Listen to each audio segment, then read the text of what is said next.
Hello everyone, so today we're going to be talking about the Eternal Night patch. Thank you to Not Useful Account and Biogenic over here for posting this really useful TLDR on Reddit. So basically I'm just going to go through it and point out what is important and skim through the rest that I don't feel is that important. So, first of all, we have the Rising Soul event. The Rising Soul event, there was a similar event like this on the Taiwan server. Basically, you get a soul and you level it up all the way up to a certain level, and then you can exchange it into like a permanent soul. So the only thing that you guys should be doing for this event is basically you're going to be doing your daily challenge every day. By doing the daily challenge every day, you'll be able to get 3 of these pristine astral oils. And then other than that, you will also get one by doing Nightfall Sanctuary, one from doing Iron-Tech Forge, and one from doing Ebendrake Lair. So every day you're going to be able to get 6 of these pristine astral oils. Other than that, you're also going to be able to get more oils by doing your weeklies, such as DKV, Fallen Around School, and Snow Jade Fortress by the Dynamics. So keep in mind, since they are dynamic rewards, you can get extras if you need by using the reset tokens. However, you can only do it once a week. And then other than that, once you get the oils, what you're going to do is you're going to get the soul. So you need 5 of these oils to get the Fleeting Astral Soul Stage 1. And then to get any of these items over here, so there's the Sacred Vial, which is basically now the Sacred Oil. But more interesting, there's the Awakened Whole Moon Energy and the Awakened Ascending Soul. These two require a Stage 7 soul of the Fleeting Astral. So what's going to happen is, after you upgrade your soul to Stage 6, so it's a 100% upgrade chance till Stage 6. You can see here, so Fleeting Astral Soul Stage 6, and you want to upgrade it to Brilliant Fleeting Astral Soul. So over here, this is where when the RNG kicks in. So you can see here that there's a chance of failure. It's going to cost 14 gold if you're premium, 20 gold if you're not premium, and 15 oils in order to upgrade, have a chance to upgrade it. But let's say that you fail. Even if you do fail, the nice thing about the NA server is they have this upgrade mileage.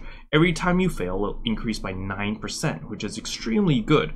Because on the Taiwan server, they didn't have this. You were basically screwed. It was just like, yeah, you're going to fail over and over and over again. But on the NA server, you have a pretty good chance to get your soul. So that's really, really nice. Another thing that you guys could keep in mind is that if you do fail the upgrade from Stage 6 to the Brilliant Astral Soul, you do not lose the Stage 6 soul. You will only lose the materials and the gold. So the 20 gold if you're not premium and the 15 oils. That's all you'll lose. And then you'll just have to farm up the oils again and spend the gold again for another chance. However, keep in mind, every time you fail, there's an increased chance of success. So that's pretty good. So, I quite like this event, and it's a good way for a lot of alts to gear up. And it's also just, it encourages people to do some of these not as popular dungeons, like Ebendrake Lair, Iron-Tech Forge. Not many people run them because, they're tedious and they're a little bit annoying. For the lower geared players, don't worry. There was a person on Reddit that also did all the math already, and he's basically like, if you just do your daily challenge, your weeklies, and your Nightfall Sanctuary, you still have enough materials to get to Stage 6, and you still have like 5 or 6 chances to try to get the Brilliant Fleeting Astral Soul. So I wouldn't worry too much if you can't do Ebendrake Lair and can't do Iron-Tech Forge. So after the Rising Soul event, other than getting the soul, I don't really recommend getting anything else. Everything else is just, it's like, whatever. If you want it, you should go get it. But I just recommend getting the soul because it's really nice. For people who already have the soul, you guys could consider getting the soul, upgrading it to the max level, to the Brilliant Astral Soul, sealing the soul, and then selling it on the market, or transferring it to an alt. That is a alternative, depending on how whale you are. So, like, for example, in my case, because I don't have that much time to play every day, I will be doing this event only on my Summoner and on my Gunner. Because considering there's a lot of dungeons you actually have to run, because I need to run the Sand Dungeon, and then I need to run 3 dungeons for this, then I need to do the daily challenge, and I'm also going to be doing my Drowning Deeps, Hollow's Heart, and Starstone Mines. We're looking at like maybe 8 dungeons every day per character. So I'm only going to be doing 2 characters, and then once I get the soul on one of them, or maybe both, I'm going to spend the money, just seal it, and then transfer them to my Blade Master and my second gunner, and you know, that's what I'm planning to do. But for those who don't have alts, you know, you could always seal the soul and then sell it on the market for gold if you want. And the next one is the Dark Descent raid event. So this one is relatively simple. It's basically you get a elixir pouch reward from completing the weekly challenge. In the elixir pouch, there's just going to be elixir of madness, protection, and resilience. This is basically the DPS one, the tanking one, and the defense one. So it'll just help you out in raids to get that extra boost. I highly recommend using these in raids. You know, it's just nice to have. Other than that, when you beat Skybreak Spire and when you beat Temple of Illuvian, you're gonna get extra bonuses basically. It's not a big deal, you know, just icing on the cake. So, you know, there's the Dark Descent raid event. Nothing too interesting here. Next one is Nightfall Sanctuary, or what I like to call Twilight Temple. So Twilight Temple is finally coming out. So there's a 12-man raid, and what is interesting is over here is the loot. So they're releasing Boss 1 and Boss 2. So you can see that from Boss 1, you're able to get your Earth and Shadow Earring, and you're also able to get your Fire and Ice Ring. On Boss 2, you'll get your Wind and Ice Earring and your Earth and Lightning Ring. So judging from this, Earth spec and Ice spec, you're going to get both your earrings and your rings from these 2 bosses. So just, you know, if you're Earth or Ice spec and you guys are planning to do Twilight Temple, just be prepared to have a lot of materials, because if you look here, we'll look at your upgrade path. You know, we're looking at a lot. Let's zoom in this. You know, you're looking at 488 Elysians, 480 Moonstones, 60 Wings, and 3 PTSs. So, you know, it's quite a lot of materials. So if you are those specs, I highly recommend you to start saving up on the materials. Next up is the Sandstorm Temple. So this one is basically, it's right next to like Starstone Mines. It's on the same map. But you're gonna get your new bracelet here, or the Helion bracelet. So once you get the Helion bracelet, they're not actually letting you do the breakthrough until the Circle of Sundering, which is the Master Hong solo dungeon, comes out. So, you know, that sucks, but, you know, at least they're letting you get your 100 runs out of the way in case they do bring back the Helion cores. Because what they say here is, bracelet will be unavailable to purchase via Helion cores on release. You know, he never said anything after on the next patch. He just said on release, like on this release. So what I'm hoping is that I'm going to do my 100 runs for my bracelet on Sandstorm Temple. You know, if it drops, great. If it doesn't drop, it doesn't matter. I'm not going to kill myself over this. I'm hoping that when they release Circle of Sundering or the Master Hong dungeon, that they're going to allow you to buy it with the Helion cores. That's what I'm thinking, at least. So I'm just going to get my 100 runs of this dungeon out of the way. And, you know, it's only 2 bosses, so it's not too bad. Other than this, what you guys should pay attention to is over here. If you can see the screenshot right here, it says Sandstorm Temple, normal and hard mode. What a lot of people didn't see was in hard mode over here, it says on other, Master Material Chest, Hive Queen Wings, Pet Pack, and Sacred Vial. So this is very, very interesting. So, you know, if they implement this into hard mode on all dungeons, I think it's a huge incentive for a lot of people to play hard mode. Because, you know, Sacred Oils, Pet Packs, Hive Queen Wings, you know, these items a lot of people need. Like, the majority of the player base would like to have these items. So, if this, you know, I know they said that this is, like, still the test server, but if these things are here to stay, that is a huge incentive to do hard mode. System changes, so, you know, the 365-day premium, they're giving you a new costume. I don't care about that. March 21st KR skill patch. So the Korean skill patch from March 21st is kicking in. You can go to, you know, the BNS tree. There's a link here. I'll put this link, this Reddit link, in the description below so you can read it all for yourself. But you really should check out the BNS tree, the details, because there are a lot of changes, especially for soul fighters. Exp Charms, I don't really care about Exp Charms, except for one thing. New Transmutation, the 5 million Exp Charm, no longer uses pet pods, They changed the recipe. It costs 12 moonstones, 12 Elysian crystals, and 30 bravery tokens, which is nice because now the pet pod prices will finally go back to normal. And, you know, hopefully most of us will be able to upgrade our pets because, you know, the pet pod price kind of went crazy when it was used to craft these EXP Charms. Mushin's Tower, nah, I don't care about this. Simplified combat controls. This is huge. You know, there's basically they're adding in like an in-game macro system where you basically all you have to do is hold down one button and it does your entire rotation for you. It's not 100% ideal. Like if you play in low ping and you know how to play your class already, you can, you know, fully maximize your character and your DPS to maybe like 90%, 95%. With this simplified combat control, it utilizes your character to like maybe 80%. It's not better than playing manual, but the nice thing about the simplified combat controls, though, the first thing that I'm gonna be testing when this comes out is, does it work in high ping? Because from what I see from videos on YouTube, like the fire gunner, you unload faster with the simplified combat than if you were to play manually. So like your F, even though you're smashing your F key, it registers faster in simplified mode than in 300 ping.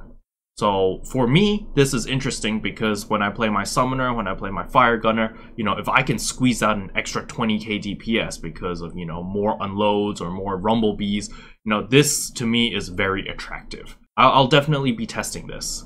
And also, you know, my Blade Master, I have no idea how to play my Blade Master, so, you know, simple mode is gonna save my butt and make me look sort of okay with Blade Master. The next thing they're bringing back is the boast feature. So, you know, the boast feature was debatable, you know. I personally don't really care about the boast feature that much, but the one thing that they didn't do is, if you can hide the boast feature so you don't see notifications of other people doing their breakthroughs and stuff, but the thing that bothers me a little bit is that you're not able to hide your own. So for example, if I get, you know, if I make my weapon from Raven 9 to a Ranzu 3, everyone in the server is going to be able to see that. And, you know, for some people, they want to keep it, you know, they want to keep it low key. They don't want everyone to know that they've upgraded their weapon to a Ranzu 3, or if they upgraded their soul, etc., right?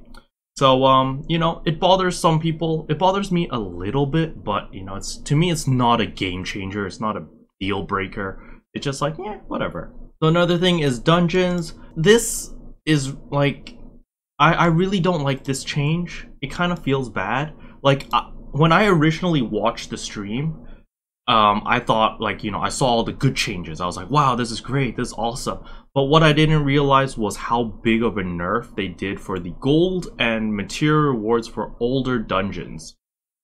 They say that they're rebalancing it for, you know, for difficulty and time efficiency. But the thing is, you know, look at cold storage over here. They're nerfing cold storage pretty hard. So you can see, look at cold storage over here. It used to give like 2 gold. And now they're nerfing it to 75 silver and 50 copper. And then Nary Sanctum used to give us, I think, like 7 gold. And now it's being nerfed to 4 gold and 50 silver. But, you know, it's a little bit extreme. Like, that's how I feel. And I think, you know, a lot of people on Discord have been telling me that this is going to affect a lot of the newer players. You know, it's going to make it really difficult for them to gear up. I know that NCSoft is trying to push a lot of people into the newer content. You know, they want them to do, you know, Starstone Mines. They want them to do Hollow's Heart. They want them to do Drowning Deep, stuff like this. You know, the harder dungeons, the newer dungeons. But I don't know if this is the right approach. I feel like they're a little bit too aggressive on the nerfs on the gold. You know, it's gonna be difficult for a lot of the newer players, especially once you get to, like, you know, Baleful 10. The jump from Baleful 10 to Raven 1, the materials you need from that, the main material that's going to be a huge problem is probably going to be the Empyrean Stones. Because Empyrean Stones, the only way to get them is either you buy them from the market or you craft them yourself. But in order to craft them, you need the tradable materials to craft them. And, you know, they're removing tradable materials from Daily Challenge. So it's going to be a little bit weird. I don't know how new players are going to be able to progress past Baleful 10 or Serath 10 to the Raven tiers. Even if they go Riftwalk as well, they also need Empyrean Stones. So I don't know how they're going to be able to get past this this threshold without any help. NCSoft still has some time to change this, so hopefully they'll bring back the materials back to the daily box, the daily challenge box, you know, so that new players still have a way to get to upgrade and to progress through the game. Other than that, you know, Iron Tech Forge, this is really nice. Transcendence Engine has been changed to Awaken Transcendence Engine, so instead of the 5-sided obsidians, we are now getting 6-sided obsidians, so that's great. There's a increased drop rate for Divine Greystones for Iron Tech Forge, also great. Ebon Drake Layer is going to drop Divine Greystones and Awaken Transcendence Engine, so that's also really good. And finally here on Raids, there's also a pretty big change. Skybreak Spire. You know how when you did Black Tower before, it would drop like class-specific soul shields?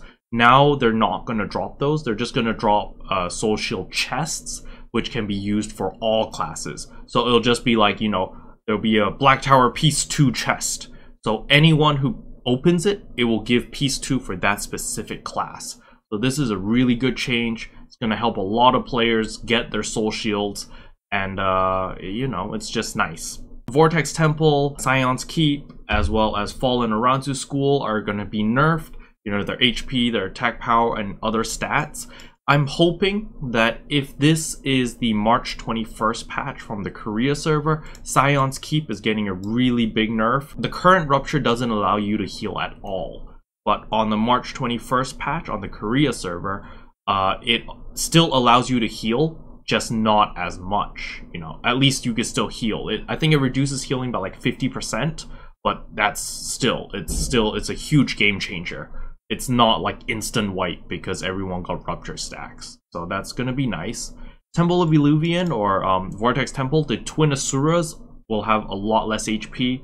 So these changes are nice. Another big thing is sealed Hive Queen materials are now available. So, you know, the Barb, the Husk, the Rancor, you know, these are going to be, there's going to be the sealed versions and the regular version.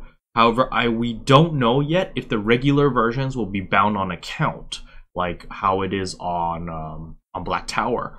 Hopefully it is. That would be really nice to be able to, you know, start gearing up your ults. Daily challenge, you know, I talked about this one already. They're nerfing it. It kind of sucks. Equipment over here. They're reducing the prices for some stuff. Okay. And then over here, soul. They are reducing the cost of upgrading your soul from everything, basically. So on the stream, you know, Jonathan said that they're only reducing the cost from stage 1 to True Home Moon or True Ascending Soul.